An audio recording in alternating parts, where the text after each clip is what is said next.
I'm Elizabeth at A Literary Princess, and today I am doing a book haul. It's been a while. So these are actually books that I have bought between July and now that I haven't talked about on here yet. So I have been trying to limit my book buying because according to my husband, we don't have any more space for more books and we have too many already, which I think is a lie, but we're all entitled to our opinion. So I have been very conscious with my book buying. I have only bought books 3 times, and then I have a few books that I got for free. So I am going to go through them and I will tell you where I got them and what the occasion was. And this obviously is not including books I got for my birthday, which did have their own haul. These are just ones that I have bought or picked up as freebies. The first 2 are actually ones that we got while we were on our honeymoon in Greece.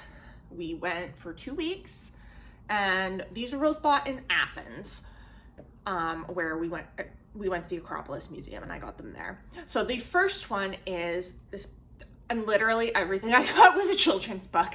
It's fine. So this first one is called In the Night I Dream of Home, by Vangelis Iliopoulos. I'm probably butchering that. But this is a picture book about the caryatid who is at the British Museum, whereas all of her sisters are at home in the Acropolis Museum. So the caryatids were part of a building on Acropolis Hill. They're like actually holding up part of the structure. And when the British came, which I think was while Greece was invaded by the Turkish, but don't quote me on that. The British just were like, oh, okay, we're gonna take one of these, and cut her out and took her. And now she's at the British Museum. And the Greek people want her back. So we heard a lot about this, actually, even leading up to our time in Athens. Our hotel in Spetses had a whole art exhibit about the lost sister.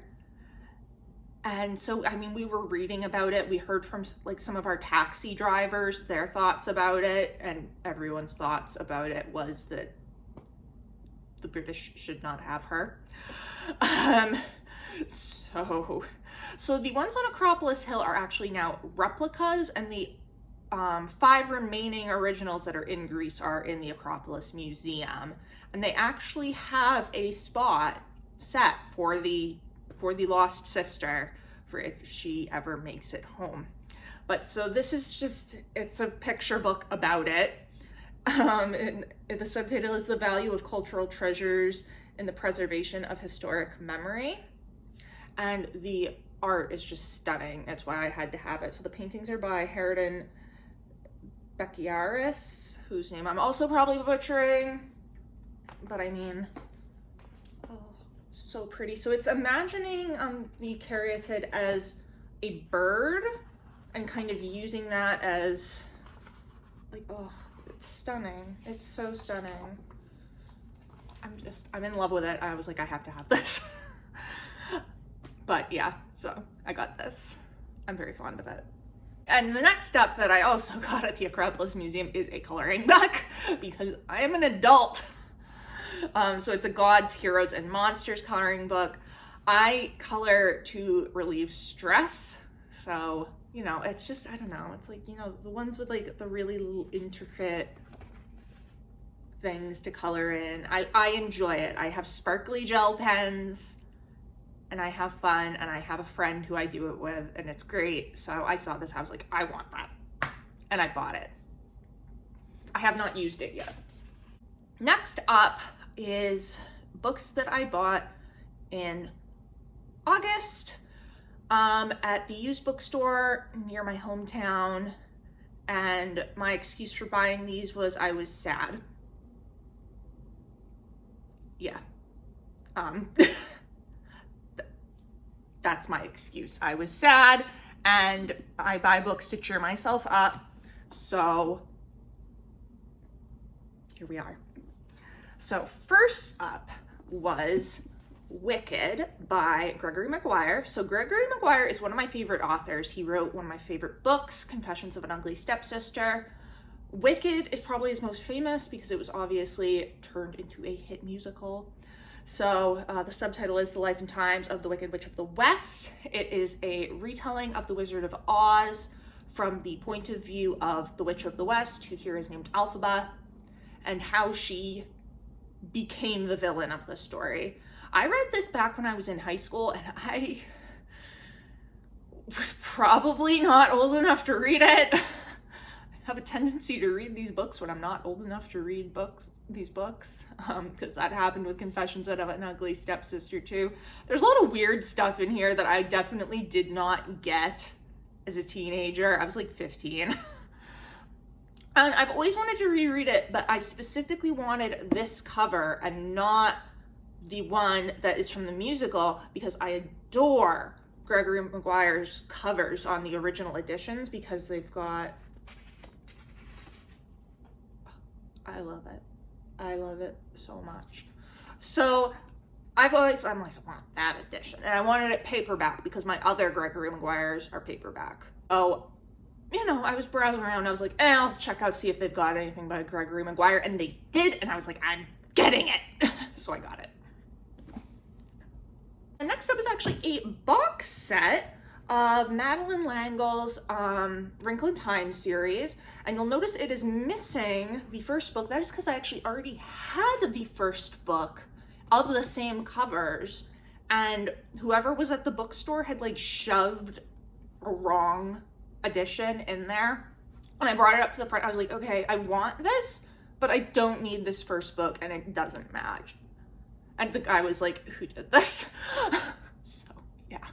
But my aunt gave me the first book of this when I was a kid, I think. And it's this same edition. And I was like, oh my God, it's perfect because it doesn't have the first book. So I've got 4 books in here: A Wind in the Door, A Swiftly Tilting Planet, Many Waters, and An Acceptable Time. I have no idea when I'm going to read these, but I'm going to. I have already read The Wind in the Door and part of A Swiftly Turning Planet, but I definitely will need Swiftly Tilting Planet, excuse me, but I definitely will need to reread them. But I am so happy with these, and it's like in the box and everything and in pretty decent condition. Ah! Next up are some that I got for free at school. When we arrived at school and had our first staff meeting, they were like, by the way, there's free books in Janine's office. Janine is our administrative assistant that literally keeps the department running, and she's the only one that ever knows anything. And I love her. She's amazing. But yeah, someone was like, there's free books in Janine's office, go check it out. I was like, well, twist my arm, why don't you? And so I came away with 2 books. The first is this Broadway and Broadview anthology of British literature. This is the concise edition, volume B. So this has from the Romantics to the 20th century. And I have my Nortons, and I'm usually pretty happy with my Nortons, but I was like, this is free, and it's like quite nice, so. And it's my time period. And it turns out I am teaching British literature from the Romantics to the 20th century next semester, and it worked out perfectly because this book actually has some texts that I wanted to include that my Norton doesn't have, so I was pretty pleased with that. Anyway, it's quite nice. I don't know how concise it is, but okay. I hate to see the not concise one. And then the other free book I got is A History of English Romanticism in the 18th Century by Henry A. Beers. So this is like a much older book from the look of it. And I don't know a whole lot about the 18th century, which is kind of why I wanted to pick it up. This edition was first published in 1968. Yeah. Okay. and the original work was published in 1899. Oh, that's kind of interesting. All right. Anyway, I just don't know much about the 18th century, and I kind of want to, because if I do decide to go on the job market, having a knowledge of 18th century as well as my expertise in the 19th century will make me look much more hireable. So I picked it up, and I figured it would be interesting. And there's a lot of, poets and stuff. Percy Shelley, the Gothic Revival, the Miltonic group. I don't know. I know like nothing about the 18th century, so. Last up are 3 that I bought because I am planning or considering teaching them in my class next semester. So first up is Arcadia by Tom Stoppard. This is a play from the 90s, the 80s, the 90s. I'm not entirely sure. 1993. Thank you, copyright page. And I actually read this in my Brit Lit survey class back when I was in undergrad, and I adored it. So this takes place in 2 time periods, the early 19th century, both time periods are set at this manor house. So the early 19th century and then the present day. And the early 19th century has this brilliant daughter of the house, Thomasina, who is based on Ada Lovelace. So she is like a math genius, basically. And then also Lord Byron is visiting, and there's a whole thing going on. And then in the present day, it's some scholars that are visiting the house, as well as some of the descendants of the original family that are kind of trying to figure out what happened, like when Lord Byron was here, because like Lord Byron was here, so of course there was a scandal. So I adore this play. It's so much fun. It plays with time. And there's one character who crosses the periods. It's really interesting, and I really love it, and I really want to teach it to my students, okay? I love it. Next up is Wide Sargasso Sea by Jean Rhys. So this is a pretty famous book.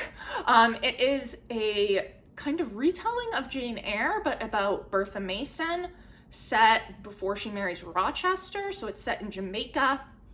I read this for my global Anglophone class in undergrad, and I liked it. I wrote my final paper on it, and I figured it's a good one to teach for the postmodernists, especially because I'm teaching Jane Eyre in the Victorian section of the class. So I wanted to do this, and I didn't realize how short this is, so my students will love me for that.